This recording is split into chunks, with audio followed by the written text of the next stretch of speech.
하나님의 말씀은 맛있습니다. 하나님의 말씀은 즐겁습니다. 하나님의 말씀은 생명과 행복을 줍니다. 600독 성경 통독 훈련 원장입니다. 여수 살리는 교회 임기환 목사가 하나님의 말씀을 봉독하고 전하는 시간입니다. 함께 하시면 기적이 일어납니다. 알람을 설정하시고 들으시면 좋겠습니다.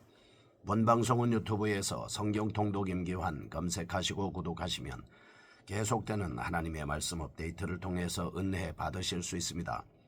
오늘은 이사야 57장을 봉독하고 말씀을 전하겠습니다. 이사야 57장.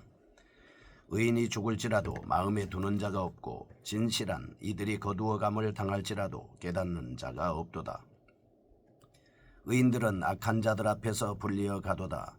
그들은 평안에 들어갔나니 바른 길로 가는 자들은 그들의 침상에서 편히 쉬리라. 무당의 자식, 간음자와 음녀의 자식들아, 너희는 가까이 오라. 너희가 누구를 희롱하느냐? 누구를 향하여 입을 크게 벌리며 혀를 내미느냐? 너희는 패역의 자식, 거짓의 후손이 아니냐? 너희가 상수리나무 사이 모든 푸른 나무 아래에서 음욕을 피우며 골짜기 가운데 바위 틈에서 자녀를 도살하는도다. 골짜기 가운데 매끄러운 돌들 중에 네 몫이 있으니 그것들이 곧 네가 제비 뽑아 얻은 것이라. 또한 네가 전제와 예물을 그것들에게 드리니 내가 어찌 위로를 받겠느냐?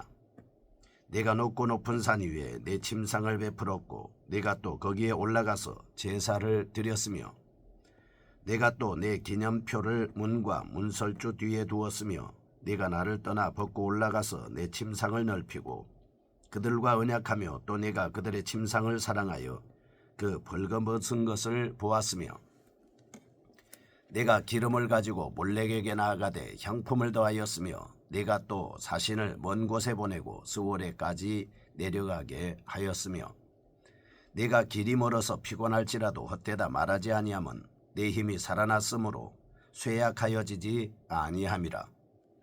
내가 누구를 두려워하며 누구로 말미암아 놀랐기에 거짓을 말하며 나를 생각하지 아니하며 이를 마음에 두지 아니하였느냐?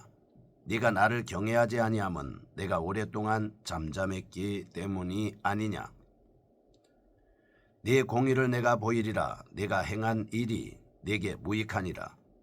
내가 부르짖을 때에 내가 모은 우상들에게 너를 구원하게 하라. 그것들은 네 바람에 날려가겠고 기운에 불려갈 것이로되 나를 의지하는 자는 땅을 차지하겠고 나의 거룩한 산을 기업으로 얻으리라. 그가 말하기를 도두고 길을 수축하여 내 백성의 길에서 거치는 것을 제하여 버리라 하리라. 지극히 존귀하며 영원히 거하시며 거룩하다 이름하는 이가 이와 같이 말씀하시되 내가 높고 거룩한 곳에 있으며 또한 통회하고 마음이 겸손한 자와 함께 있나니 이는 겸손한 자의 영을 소생시키며 통회하는 자의 마음을 소생시키려 함이라. 내가 영원히 다투지 아니하며 내가 끊임없이 노하지 아니할 것은 내가 지은 그의 영과 혼이 내 앞에서 피곤할까 함이라. 그의 탐심의 죄악으로 말미암아 내가 노하여 그를 쳤으며 또 내 얼굴을 가리고 노하였으나 그가 아직도 패역하여 자기 마음의 길로 걸어가도다.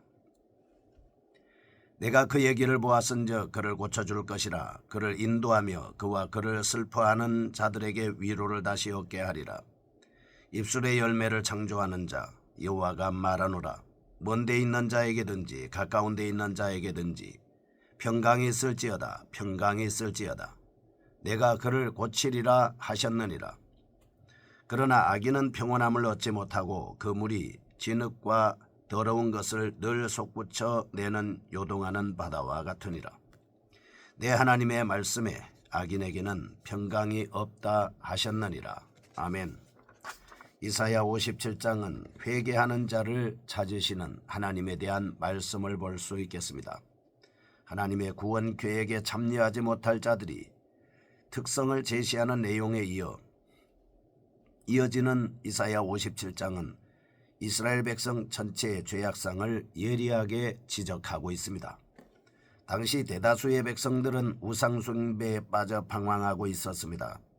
이런 상황에서 불의한 자들에 대해 심판을 선언하고 회개하는 자들의 구원을 선포하고 있습니다. 1절과 2절은 의인의 영원한 복입니다. 3절에서 6절은 이스라엘의 우상숭배 형태에 대해서 고발하고 있습니다. 7절에서 10절은 우상숭배자의 자격, 16절에서 18절 구원하시는 이유, 19절에서 21절 구원으로의 초청 등으로 나누어 볼 수 있겠습니다. 이와 같은 구성을 통하여 우상숭배 죄악으로 인하여 징벌받을 수밖에 없는 자가 구원의 길로 들어설 수 있는 방법을 구체적으로 말씀을 통해서 설명하고 있습니다. 한편 본장 3절에서 13절까지의 법정적 이미지를 도입하고 11절에서 13절 수사학적 의문을 사용하고 있습니다. 3절에서 13절은 하나님을 재판장으로 세우고 백성을 피고인으로 설정한 후 3절은 피고의 소환입니다. 4절에서 6절은 신문입니다. 6절에서 10절은 유죄를 확인했습니다. 11절에서 13절은 사형 선고 등으로 이어지고 있습니다. 11절에서 13절은 특히 형을 선고하는 대목에서는 합법성을 입증하기 위해서 수사학적 의문문을 사용하고 있습니다. 14절에서 21절 본장의 후반부에서 짤막한 진술을 연이어 배열하면서 주제로 나아가는 점증법을 사용하고 있습니다. 14절은 형벌에서의 구원 약속입니다. 15절은 구원의 대상입니다. 16절에서 18절은 구원의 이유 등을 급박하게 연결시킴으로써 청중을 19절에서 21절 구원으로 인도하려는 의도를 극적으로 드러내 주고 있습니다. 이런 특징을 지니고 있는 이사야 57장이 강조하고자 하는 핵심적인 내용은 궁극적으로 회개의 촉구입니다. 이스라엘은 하나님 앞에 범죄하였습니다. 9절에서 12절 지도자들과 백성들은 모두 영적, 육적으로 타락했습니다. 그러면 1절과 2절 세 번에서 보겠습니다. 그들은 의인의 죽음에 무감각할 뿐 아니라 당연히 하게 여겼습니다. 3절에서 10절 그리고 수단과 방법을 가리지 않고 우상을 숭배했습니다. 13절 결국 이스라엘은 징벌을 받을 수밖에 없었습니다. 15절 이사야는 이스라엘 백성들에게 회개를 강력하게 촉구하고 있습니다. 먼저 1절과 2절입니다. 의인의 죽음에 대한 악인의 태도 및 의인의 사후에 대해서 보겠습니다. 하나님은 징벌을 받을 수밖에 없는 이스라엘의 지도자들의 타락상이 열거된 앞장 마지막 부분에 이어지는 본단락에서는 이스라엘 백성들의 타락상을 신랄하게 고발하고 있습니다. 그러나 본단락은 단지 악인의 타락상에 대한 고발에 그치지 않습니다. 더 나아가 억울한 죽음을 당한 의인의 사후를 묘사함으로써 고통 중에 있는 의인을 위로하고 있습니다. 1절 의인의 죽음에 대한 악인의 태도입니다. 2절 의인의 사후 나눌 수 있습니다. 핵심적인 내용을 살펴보겠습니다. 첫째, 악인들의 행위의 잔인성으로 악인들이 의인을 무참히 죽일 뿐만 아니라 그 죽음을 당연한 것으로 여긴다라고 이렇게 고발하고 있습니다. 악인은 하나님을 모르기 때문에 의인을 대함에 있어 무자비할 뿐만 아니라 살인까지 서슴지 않게 감행합니다. 인간의 생명이 하나님으로부터 온 것을 깨닫지 못한 채 하나님의 형상인 인간을 마구 파괴하고 있습니다. 둘째, 의인이 일찍 죽는 이유는 하나님은 인간의 예상을 넘어서서 의인을 일찍 하늘나라로 데려가기도 하십니다. 그 이유가 바로 큰 환난을 겪지 않게 하기 위함이라고 말하고 있습니다. 만약 땅 위에서 그의 삶이 큰 고통의 연속일 경우 하나님의 백성을 사랑하시는 하나님은 고통이 없는 안식의 처소로 데려가기도 하신다라고 하는 것입니다.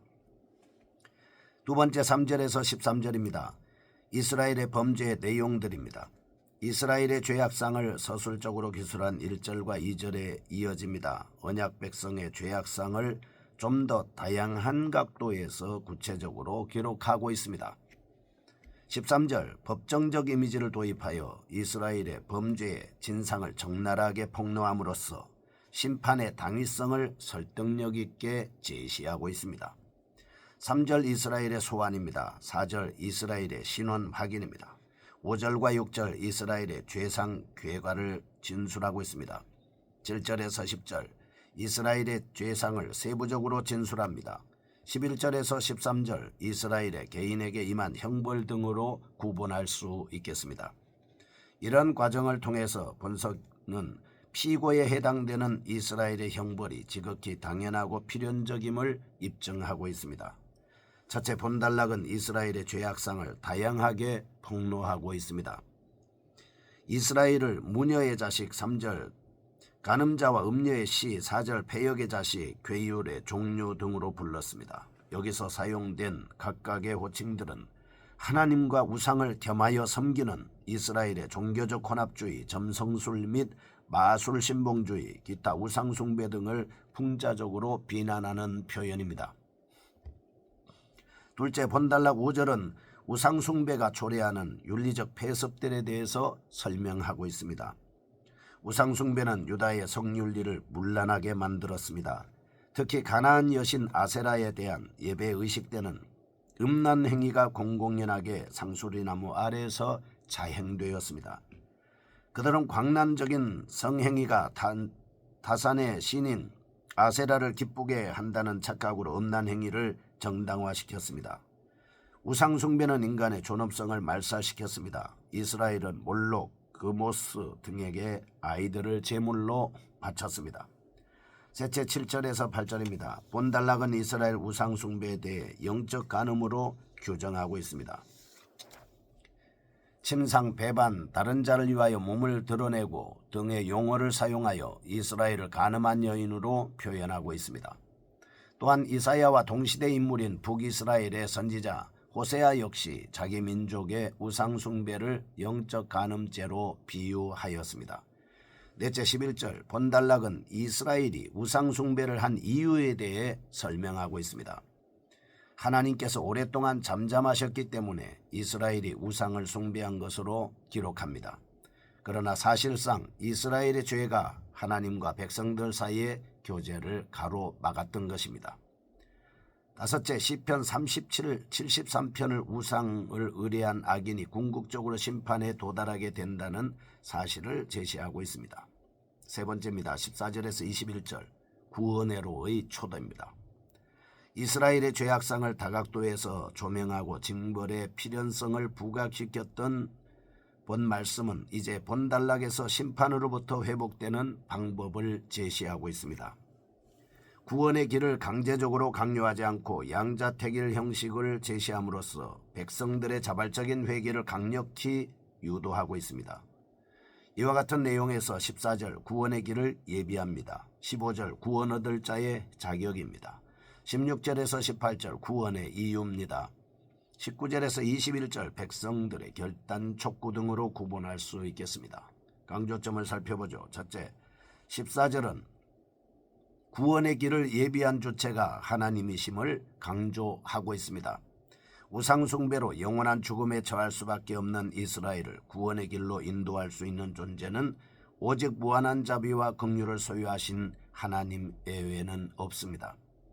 여호와께서는 종을 보내셔서 구역사역을 완성시켜 주신 것입니다. 둘째, 15절 회개를 통해서만 구원에 들어갈 수 있음을 강조하고 있습니다. 하나님은 회개하는 자에게 구원의 은총을 허락하십니다.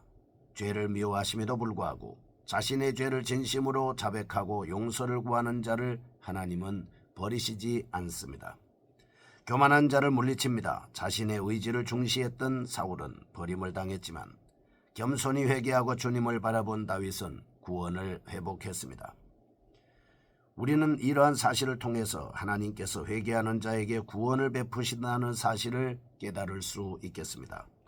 이스라엘이 비록 극단적 우상 숭배에 함몰되어 윤리적 타락을 거듭할지라도 진심으로 죄를 통해서 회개하면 하나님은 사랑하시고 그들을 회복시켜 주는 것입니다.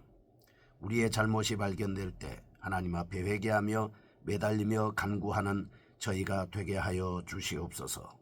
예수님의 이름으로 기도합니다. 아멘.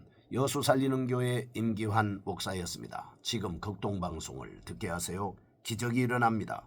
우리는 지금 생명을 전하고 있습니다.